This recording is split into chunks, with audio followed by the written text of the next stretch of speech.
आज हम लोग एक बहुत ही इंटरेस्टिंग चीज देखते हैं, थर्मोडायनेमिक्स और मैथमेटिक्स का थोड़ा सा ये कॉम्बिनेशन है।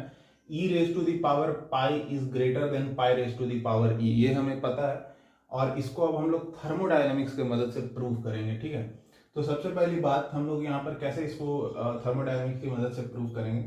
तो देखो, हमें पता है कि कोई भी प्रोसेस तभी हो सकता है जब एंट्रोपी चेंज ऑफ यूनिवर्स जो होगा वो पॉजिटिव होगा। ठीक है, अदरवाइज वो प्रोसेस फिजिबल ही नहीं है। और यूनिवर्स का एंट्रोपी चेंज को हम लोग ऐसे तोड़ सकते हैं, सिस्टम प्लस सराउंडिंग। ठीक है, अब यहाँ सिस्टम क्या है, सराउंडिंग क्या है। देखो, ए हमने एक बॉडी मान लिया है, इनकम्प्रेसिबल बॉडी, सॉलिड बॉडी है जिसका टेम्परेचर पाई है। ठीक है, और बी जो है हमने एक बड़ा सा थर्मल एनर्जी रिजर्वायर मान लिया है जिसका टेम्परेचर ई है। ठीक है, अब नॉर्मल सा बात है कि हीट ट्रांसफर होगा, तो हमें पता है कि जो बॉडी ए है वो एक सॉलिड इनकम्प्रेसिबल बॉडी है और उसके लिए जो चेंज इन एंट्रोपी होता है वो mc/ln/T2/T1 होता है। और अगर हम लोग स्पेसिफिक में बात करें तो c/ln/T2/T1 हो जाएगा।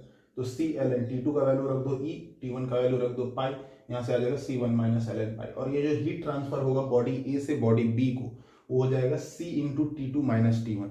यानी अगर देखो, सिस्टम से सराउंडिंग अगर हीट रिजेक्ट हुआ है तो सराउंडिंग में वो हीट रिसीव हुआ है। ठीक है, मतलब कि इसका निगेटिव, सराउंडिंग में कितना हीट आया है बस जस्ट इसका निगेटिव हो जाएगा c × T1 - T2। ये बॉडी ए से हीट इतना दिया तो सराउंडिंग ने कितना लिया, c × T1 - T2। यहाँ क्यू की जगह रख देंगे c × T1 - T2।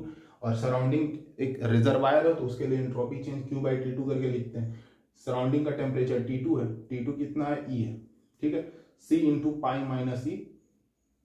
ठीक है, यहां से आ जाएगा c in bracket common π/E-1। अब दोनों को प्लस कर देंगे, ये एंट्रोपी प्लस ये एंट्रोपी, तो ये पॉजिटिव आना चाहिए बस। उसके बाद हम लोग कुछ नहीं किए, यहाँ से π/E ग्रेटर देन ln पाई आ गया। यहाँ से अगर हम लोग इसको इस साइड शिफ्ट करें तो अपने आप ये रिजल्ट आ जाता है। ठीक है, तो मजेदार होगा, लगा होगा ये प्रूफ, काफी यूनिक वे है प्रूव करने का।